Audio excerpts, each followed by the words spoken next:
दिल्ली की सियासत में आज सिर्फ संसद नहीं, सड़क भी सबसे बड़ा अखाड़ा बनने जा रही है। एक तरफ हजारों युवाओं के संसद मार्च का दावा, तो दूसरी तरफ जंतर मंतर के पास कथित तौर पर पत्थरों से भरे ट्रक की तस्वीरें। और इनके बीच संविधान, विरोध के अधिकार और कानून व्यवस्था पर छिड़ गई है नई बहस। आखिर दिल्ली में क्या हो रहा है? दिल्ली की स्थिति किस तरह की बनी हुई है? देश की संसद से कुछ किलोमीटर दूर एक सवाल पत्थरों से भारी होकर खड़ा है। क्या लोकतंत्र में विरोध जताने वाले का रास्ता खुला रहेगा, या रास्ते पहले से ही बंद करने की तैयारी हो चुकी है? किस तरीके की तैयारी हो चुकी है? नमस्ते, मेरा नाम है साक्षी और आप देख रहे हैं एयर नाउ। जंतर मंतर वही जगह है जिसे भारत में लोकतांत्रिक विरोध की सबसे बड़ी पहचान माना जाता है। लेकिन इस बार कहानी सिर्फ एक प्रदर्शन की नहीं है। कहानी उन दावों की है जिनमें यह कहा जा रहा है कि देश के इतिहास का सबसे बड़ा संसद मार्च होने वाला है। हजारों लाखों युवा दिल्ली पहुंच रहे हैं और इसी बीच प्रदर्शन स्थल के पास पत्थरों से भरा एक ट्रक खड़ा दिखाई देता है। सोशल मीडिया पर इसे लेकर सवाल उठ रहे हैं, राजनीतिक आरोप लग रहे हैं और माहौल लगातार गर्माता जा रहा है। कॉकरोच जनता पार्टी के अध्यक्ष अभिजीत दीपके का यह कहना है कि पिछले 10-12 सालों से देश में लोकतंत्र को कमजोर करने की कोशिशें की गई हैं। उनके मुताबिक युवाओं के अधिकारों की इस लड़ाई में बड़ी संख्या में युवा साथ आ रहे हैं। उनका यह दावा है कि यह सिर्फ एक राजनीतिक कार्यक्रम नहीं, बल्कि संविधान और लोकतांत्रिक अधिकारों को बचाने का एक आंदोलन होगा।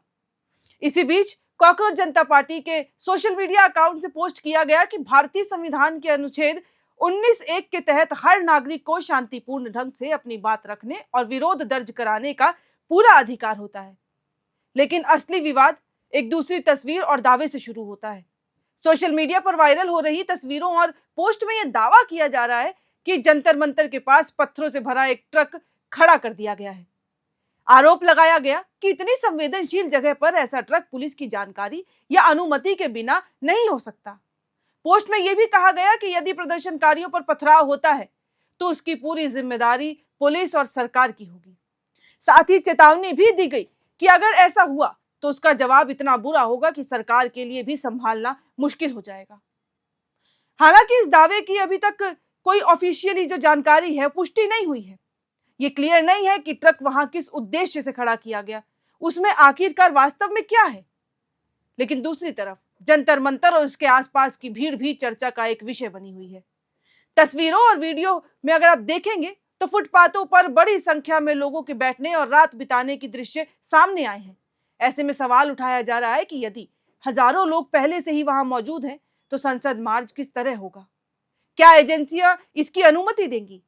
क्या रूट बदले जाएंगे और क्या इतनी भीड़ के बीच मार्च अपने तय रूट में हो पाएगा? यही वो पॉइंट है जहां राजनीति और प्रशासन आमने सामने दिखाई देते हैं।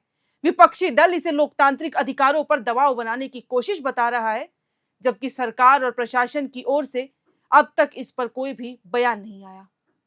हालांकि दिल्ली पुलिस ने रात में ही 5 व्यक्तियों के एक साथ जुटने पर पाबंदी लगा दी, लेकिन जंतर मंतर पर तो हजारों हैं।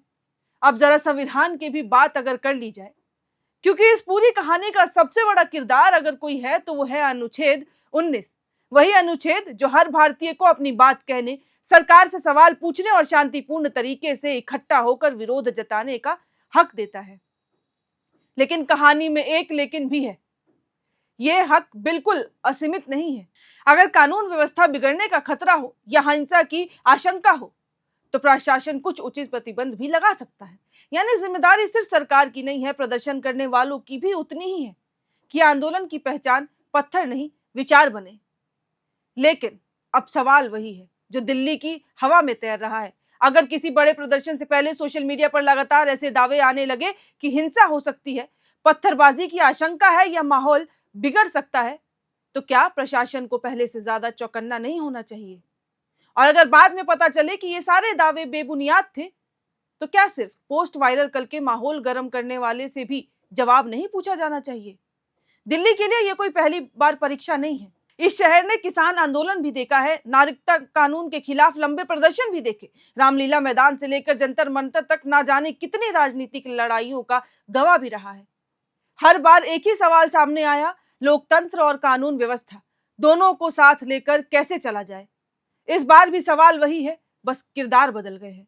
और जहां तक जंतर मंतर के पास कथित पत्थरों से भरे ट्रक को लेकर लगाए जा रहे आरोपों का सवाल है, तो उसका जवाब सोशल मीडिया पर नहीं, जांच देगी। अगर आरोप सही है तो जिम्मेदारी तय होनी चाहिए, और अगर आरोप गलत है तो सच भी उतनी ही मजबूती से सामने आना चाहिए, क्योंकि लोकतंत्र में अफवाह भी उतनी ही खतरनाक होती है जितनी की हिंसा। आखिर में बात सिर्फ संसद मार्च की नहीं है, बात इस बात की भी है कि देश की राजधानी एक और बड़े लोकतांत्रिक प्रदर्शन को शांतिपूर्वक देख पाएगी या नहीं। क्या प्रशासन भरोसा कायम रख पाएगा या नहीं? क्या प्रदर्शनकारी संविधान की मर्यादा में अपनी आवाज बुलंद रख पाएंगे या नहीं? क्योंकि लोकतंत्र की सबसे बड़ी ताकत सड़क पर उतरी भीड़ नहीं होती, लोकतंत्र की सबसे बड़ी ताकत होती है भीड़ का कानून के दायरे में रहकर अपनी बात रखना। आने वाले घंटे तय करेंगे कि जंतर मंतर पर संसद तक की कहानी लोकतंत्र के नाम लिखी जाएगी या फिर विवादों के नाम। और इन सवालों के साथ मैं ये वीडियो भी अंत करूंगी, और ये भी उम्मीद रखूंगी इस बार आप ये पूरी जानकारी सुनकर, ये वीडियो जो देखकर अपनी राय कमेंट बॉक्स में जरूर लिखें, क्योंकि कहीं ना कहीं आप भी इसका एक बहुत बड़ा हिस्सा है। फिलहाल इस वीडियो में इतना ही। कैमरे के पीछे मौजूद है मेरे सहयोगी सुमन, और ऐसे ही और तमाम खबरों के लिए आप देखते रहें air now.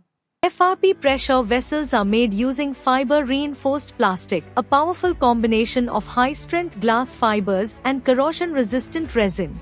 At Duraplast, we manufacture these vessels using advanced filament winding technology. Layer by layer, resin-coated glass fibers are precisely wound over a rotating mold, creating a structure that is lightweight, high-strength, and built to handle pressure. The result? Superior corrosion resistance, longer lifespan, lower maintenance costs for industries that demand performance without compromise. For customized FRP pressure vessel solutions,